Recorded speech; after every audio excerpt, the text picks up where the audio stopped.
Yo, what is up, guys? So we got a ton of new leaked Yu-Gi-Oh cards or early releases. But anyways, we got more Gravekeepers support. We got a new fusion. Apparently this card's supposed to be really good. I'm actually really interested in checking that out. And also, there is new Paldeon support and a bunch of new Link monsters. This one looks pretty boss. It almost looks like a Thunder Dragon, but at least it didn't have it in the text.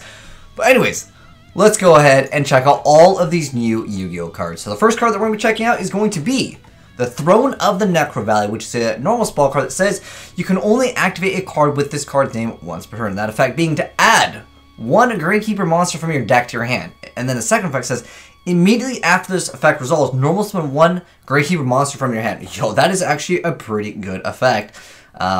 Definitely a viable card. It does two things. It's like a double summon, which definitely helps out the deck because the deck is a little bit slower. But that basically just means, it almost means just special summon a Gravekeeper, like, right? I mean, at the end of the day, you're adding it, plus then you get to immediately summon the monster. It is a normal summon, so that can be good, too. Anyways, next up, though, they got another support card called Sanctuary of Necro Valley, which is a continuous spell card, continuous trap card, that says, if there is a Gravekeeper monster or Necro Valley on the field, all monsters your opponent controls lose 500 attack and defense. The second effect says, during either player's main phase, if you do not control a card in your field zone, you get to activate one Necro Valley from your hand or graveyard. Wow, that's actually insane, because if they destroy it, like, you just go to the next turn, and, like, you still just get Necro Valley. Wow, that is insane. Because that's either player's main phase. Ooh, that is good. Because, like, even if it gets, unless, of course, it gets banished. That's the only way that would make it, like, more viable. Anyways, next up, the third effect says, if this card is destroyed by your opponent's card effect instead of the graveyard, you can set a Necro Valley spell/trap from your deck except for Necro Valley. Wow, that is really good. Wait, what? That includes itself, right? Like, you can set one Necro Valley, and this is Sanctuary of the Necro Valley, so you can just reset this card. Dude, Gravekeepers are looking much better. Let me know, guys, if you think this makes Gravekeepers, like, viable for competitive. I mean, that's an insane effect. Plus, like, it gets a little stat boost. Sometimes it's kind of nice, but then also, like, you're just gonna have, you know, Necro Valley up pretty much forever. And even when this card goes away, you just reset this card, right? I mean, it says except for Necro Valley. Anyways, next up, oh, they got more monsters now. This is Gravekeeper Shinto Priest. So it's a dark spellcaster, level 3, 500 attack, 1500 defense points, and it says you can only use the effect of this card's name once per turn. The first effect saying, if this card is summoned, you get to target one level 4 Gravekeeper monster in your graveyard, special summon and face up attack position or face down defense position. This effect cannot be negated by Necro Valley. Wow, that is actually really good. Works really well with that spell card that just says you can just summon the card, and then basically they have like a rank 3. Oh no, it's not a 4 or lower. It has to be level 4. Well, I mean, dang, that's really unfortunate. But then I guess you still have your normal summon, so at that point you can kind of still use it as a rank 4 or rank 3 engine. But keep in mind, you'll have to summon another monster. It just gives you that extra monster, and this card can be used as fodder for a lot of the Gravekeepers, like Descendant, to obviously you know, utilize this monster just because it kind of doesn't do anything after it's used its effect. Anyways, next up we have Gravekeeper Spiritualist. Wow, the card, I love the artwork. Wow, I bet you they're going to be changing that artwork for the TCG. Anyways, a dark spellcaster, level 4, 15/15. You can only use the effect of this card's name once per turn. The first effect says, if Necro Valley is on the field, you can fusion summon one spellcaster fusion monster from your extra deck using monsters from your hand or field as fusion material, including this card on the field. That's pretty simple. That makes, of course, the new Gravekeeper fusion monster. Which that card is actually pretty decent because it lets you just search out whatever you want in like the entire the archetype. All right. Is that it for the... it looks like we got World Legacy support. So this is World Legacy Star Scepter. It's a new Dark Machine, level 8, 500 attack, 2500 defense points. It says you can only use the second and third effects of this card's name once per turn each. The first effect says, if this card was normal summoned or set, it cannot be destroyed by battle by monsters that were special summoned from the extra deck. The second effect says, if this card is sent to the graveyard, you get to special summon one World Legacy monster from your hand. The third effect is you can banish this card from your graveyard and target one of your banished Orphegel monsters for the rest of this turn. You cannot special summon monsters except for dark monsters, but also special summon that monster. Okay, that's actually a pretty decent effect for the Orphegels. But anyways, next up we have the, this is the Paldeon. If you guys didn't remember the Paldeons, I thought this archetype had a lot of potential. It was a video, I don't know why, it just didn't.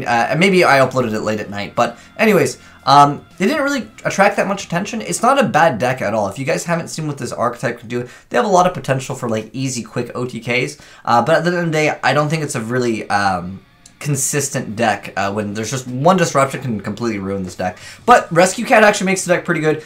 If you guys didn't check out the vid, I'm going to link it down below, because like I said, I probably uploaded it really late at night. Sometimes videos that go late at night just tend not to get as many views, because people are resident sleeper.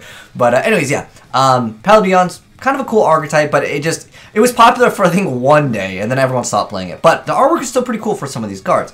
Anyways, now that you guys maybe remember Paladins, because I mentioned, like, they're all about OTKs. Anyways, Light Warrior, Link 2. The link stones are on the left and the bottom. It says 2 effect monsters, including a Paladin monster. The first effect says this card gains attack equal to the original attack of the monster that this card points to. The second effect says monsters this card points to cannot attack. The third effect says once per turn, if an effect monster is special summoned to a zone this card points to, you can target one monster in a main monster zone except for this card. Move that monster to a different main monster zone. It cannot be moved to the side of the field of the opposite player. Oh, dang. Because that's exactly what I wanted to do. But basically, if you guys want like like the coolest thing that deck could do is throw it like an Atreya Beast plus like big beaters, and then they would boost up an Atreya Beast to have a lot of attack. That was pretty much like the setup that the deck would have. But an Atreya Beast, I don't know, that card is still pretty dang good. Oh, we got more Dino Wrestlers? Wow. I remember people were really excited about these, but we didn't get enough, I think, in the archetype to make it a viable deck. Anyways, this is Dino Wrestler Pinkatrops. So it's a level 7 Earth Dinosaur Effect monster, 2600 attack, 0 defense points, and it says you can special summon a card or cards with this card's name only once per turn via the way it is listed on its first effect. So the first effect saying if your opponent controls more monsters than you do, you can special summon this card from your hand. The second effect, as a quick effect, you can trade a Dino Wrestler monster, then target one card your opponent controls and destroy it. Yo, that's actually a really good quick effect, because not only do you get to maybe potentially dodge effects if your opponent is chaining something, or they're doing something to stop your effect, but then you get to also target anything your opponent has, and you can get rid of it. And obviously, it's a pretty easy card to summon if you're going second. Not a bad card, especially for the stats, level 7. Not bad at all. So we got new Dino Wrestler. Then we have the Duplexer Chimera. It's a level 4 Cyber's Fusion effect monster. 2000 attack, 800 defense points. And its fusion materials are 2 Cyber's monsters. It says you can use the second effect with this card's name only once per turn. The first effect saying once per turn you get to tribute 1 Cyber's monster, and neither player can activate cards or effects during each battle phase this turn. The second effect says if this face-up fusion summon card is sent from the field to the graveyard, you can target both 1 Cyber's monster in your graveyard and 1 Signet fusion in your graveyard and add them to your hand. Oh, that's not too bad at all. Next up we have Orphegel Prime. So that was an archetype. If you guys haven't seen the video, I'm gonna also link it down below. Basically, it's a new archetype. They actually revealed most of the boss monsters already for the archetype, but basically that comes down to can't be targeted, cannot be destroyed, battle by card effects. But anyways, the first effect says send to the graveyard 1 Orphegel or World Legacy monster that is in your hand or face up on your field to draw 2 cards. Wow, that's actually pretty good, because they all kind of have bonus effects. When they're banished, they get some other effects. So basically, it's like free fodder, especially if you're using cards as stepping stones to make other Link monsters. Can definitely be a useful card. Next up, we have Orphegel Bapple, which is a field spell card that says the effects of Link monsters you control with those original names that include Orphegel and of monsters in your graveyard whose original names include Orphegel can also be activated during your opponent's turn. Wow, that can make a huge deal, because you can just activate all of their effects during your opponent. Wow, that's actually an insane card.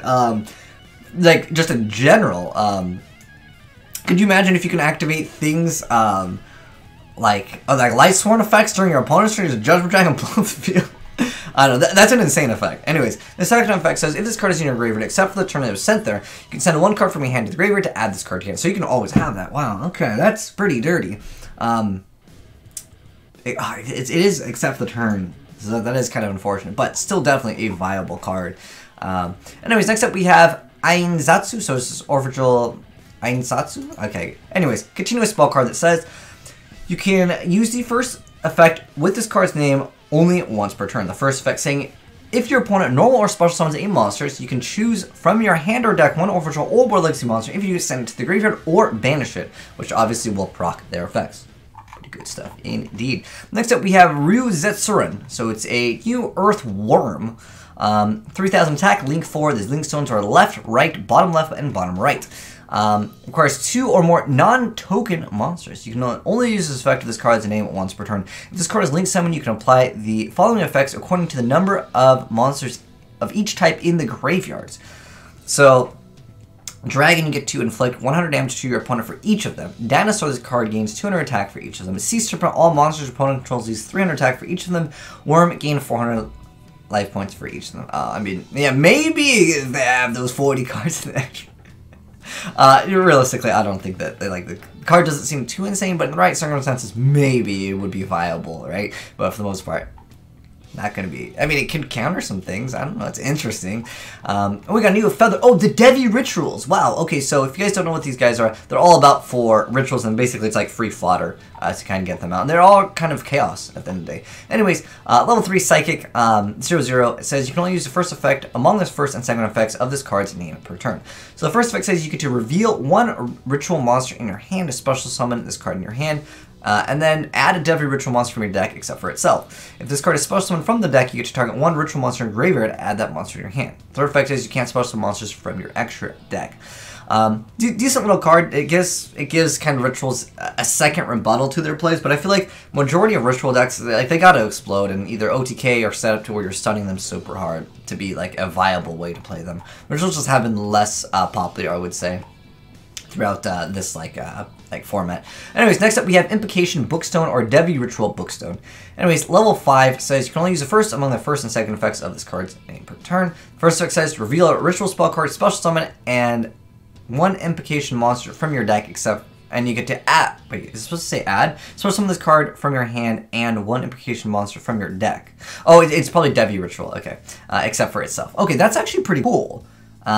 So you get to summon this card from your hand, and then another one. So that's really free. And then if this card is supposed to summon, you get to target 1 ritual spell card in your graveyard and add to your hand. That's really cool. Like I said, it's definitely like supporting the ritual recovery rate, and it's generic support, so that's cool. Anyways, extra tool continuous trap card. Each player must send 1 card from their hand to the graveyard in order to declare an attack. More than likely, no one's going to really utilize this card, but it could potentially get rid of hand traps. I wonder if there's a way to force your opponent to, like, maybe attack during your turn. I know there's some really weird cards in Yu-Gi-Oh! But I don't think that this card will pretty much see any play. But let me know if there's some card that, like, I know that there are cards that forces your opponent to attack, but at that point they would just set their cards, right? I don't know. That's my thought process on it. But we have some more new Yu-Gi-Oh! Cards, including, again, that Necro Fusion card. Anyways, more Soul Fusion cards. Rockin' Quiet. So it's a quick play spell card that says, during 1 face of monster you control until the end of this turn, it gains attack equal to its defense. Monsters you control cannot attack during the turn you activate this card, except for the targeted monster. It's not too bad. Definitely has a little bit of potential to surprise your opponent. And it says consent is the Japanese. Okay, we don't. That's just like backstory for like card, I guess, like translation. Anyways, Herald of the Bliss, normal spell card that says you can only activate a card with this card's name once per turn. The first effect saying pay 1,500 life points to declare 1 type and attribute. If the opponent controls a monster of the declared type and attribute, your opponent must send 1 of those monsters they control to the graveyard. This turn, your opponent cannot activate the effects of that monsters or monsters with the same name. Whoa, that's actually really good. I like that card a lot. But can't they just negate this in the first effect? That's what I'm guessing, like, they would just negate this card in the first place. I mean, yeah, it lets you potentially just get rid of 1 problematic card, but, I mean, we got Regeki and Darkholm, people aren't even really playing those. It does, however, send to the graveyard rather than destroying, but it has a little bit of bonus utility. Tell me what you guys think of Herald of the Abyss. If it was a quick play, very, very good, but you gotta pay life points. It's just a little bit lackluster, again, if it was quick play, because you're also paying life points. Just, there's better options, at least that's how I feel. Maybe it has some potential. Anyways, next up we have 2-Man Salesman. Light Warrior level 2, it says once per turn during your main phase, you can activate this effect. Both players reveal a card in their hand to their opponent. If they are the same type of card, apply one of the following effects according to the type of the card. So it's monster card, each player special summons the revealed monster. Spell, each player draws 2 cards. Trap, each player sends 2 cards from their deck to the graveyard. Wow, this could be really, really potentially good. It's just, they get a selector, right? Reveal a card in their hand to their opponent. dang, like, this has some potential for some weird plays. I mean, the both players draw 2 cards. But the problem is that, like, it could be just minus, because if you're like, I'm gonna reveal a spell, if they reveal a spell, we both get to draw 2 cards. Dang, I don't know, I feel like this card has some potential for some, like, really cheesy sort of plays, but who knows. Anyways, next up, this is the Necro Fusion. So it's a normal track card that says fusion summon 1 monster from your extract by banishing fusion monsters from your graveyard face down. That fusion monster can't attack this turn. Oh, the card is fantastic. Wow. From your graveyard. That's so incredibly good for heroes, for almost any deck that is a fusion-based deck. Like a surprise Dark Law, surprise anything, really. That's fantastic. Definitely Necro Fusion. I think this card will be definitely competitive in any fusion-based deck, because it's very free. You know what I mean? Like, it does banish some face down, so like you wouldn't be able to proc their effects more than likely, or really do anything with those cards. But the fact that it can't attack the turn doesn't really matter as much, because it is a surprise in the first place. It doesn't. If it negated the effect of it that turn, then it wouldn't be as good. But like I said, you would more than likely be surprising your opponent on their turn anyways. I think the card is great. Insanely good, for sure. Next up we have may update later with an appropriate idiom. Yeah, we'll just call it the trap card that looks like it's supposed to support really low-level monsters. We got Moki Moki in there. Anyways, no trap card that says you can only activate a card with this card's name once per turn. A special summon 1 level 4 or lower monster from your hand up to the number of monsters your opponent controls. Okay, that's not bad at all. It's not continuous though, man. But it is slow, so I don't know how viable it is to let your opponent get a bunch of monsters out, set this card, and be like, I hope I don't get OTK'd. I know you could like activate it and then special summon a bunch of monsters, but maybe unless they proc other effects, but interesting card nonetheless. Next up, Diana the Light Spirit. So it's Light Thunder, level 4, 1700, 100. Cannot be normal summon set, must be first special summon from your hand by banishing a light monster from your graveyard. Yo, that's actually really good! And then during your opponent's end phase, you gain 1,000 life points. Basically, guys, it's going to be using like decks that can just like, Light Sworn, easy example. You just activate whatever Light Sworn, bam, level 4, go Minerva, go into other things. That's a really good card. Easy summon condition as well. Definitely a really cool looking card. I hope it comes foil in the TCG. Anyways, because I think we've had like, like the water ones, like the Aqua Spirit and stuff like that. This is just kind of like the same thing, but this card has a decent amount of attack. The smaller the effect, it's probably not going to be used, but a good little 7%. Invincible Halo, continuous trap card. Once per turn, during either player's turn, you can banish a face-up Ritual, Fusion, Synchro, Exceed, Pendulum, or Exceed monster you control. During this turn, the effects of the banish type, Ritual, okay, whatever, are negated as long as this card remains in the spawn trap zone. Oh, okay. Very interesting. Not bad at all. Could counter some stuff pretty hard. Next up, we have Parallel Panzer. Equip spell card that says, equipped to a link monster, you can only use the second effect of this card's name once per turn. Once per turn, during your main phase, you can move the equipped monster to a main monster zone it points to. It cannot be moved to the side of the field of the opposite player. Second effect says, if this card is sent to the graveyard while equipped, you can destroy 1 card in the field in the same column where the monster this card was equipped to is on the field. Yeah, any archetype that utilizes the whole column mechanic, maybe some people will be using it. I just feel like equipped cards in general are just like not like viable, like even if it's like a generic one. But I mean, there might be some decks that can make use of it. Next up, we have Crawler Paladin. Whoa, what the heck is this? Fusion Archetype continuous trap card says after this card is activated, special summon this card as an effect monster, Earth Insect, level 2, 300, 2100 defense. To your monster zone, this card is still treated as a trap card. This card was special summoned to a zone a link monster points to. By its effect, you can add 1 worldless card from your deck to your hand. Okay, that's a little bit interesting. I just think that it's a little bit slow, but at the end of the day, maybe you can use it for the Mech Knights. World Legacy Mech Knights, that is, which generally doesn't see too much play, but once in a while you might see that. But anyways, guys, that was a lot of cards to take in, honestly. Let me know what your thoughts are at any of these cards that we talked about. Like I said, Ritual support is definitely looking like a little bit better. And the Orphegels, like specifically being able to like activate your effects during your opponent's turn, and that fusion card. I definitely want to mess around with heroes with this, because with a soul, like you have a lot of combos, but then you follow it up with like an additional like Dark Law or like something else that could be pretty like, turn 1 GG no re. But anyways, Hopefully you guys enjoyed checking out these new Yu-Gi-Oh cards. If you guys got any gameplay and you guys want to send it in and be featured on the channel, feel free to send in some replays at azneyesreplays@gmail.com. I'm definitely going to get some of the hero gameplay pretty soon. If you guys aren't following me on Twitch, by the way, follow me on Twitch. Link will be also in the description box. It's just twitch.tv/SLAYDRA. I'll put it as a pin comment. I actually plan to stream this weekend, and I'm going to test a bunch of these new stuff, so make sure you followed on Twitch so you can watch me and maybe duel me live. But anyways, thanks for watching, guys. Hope you enjoyed seeing the new Yu-Gi-Oh cards, and if you enjoyed the video, drop a like on it. And if you're new to the channel, hit the subscribe button to see more new Yu-Gi-Oh cards as soon as they get leaked or announced. But thanks for watching, and I'm out.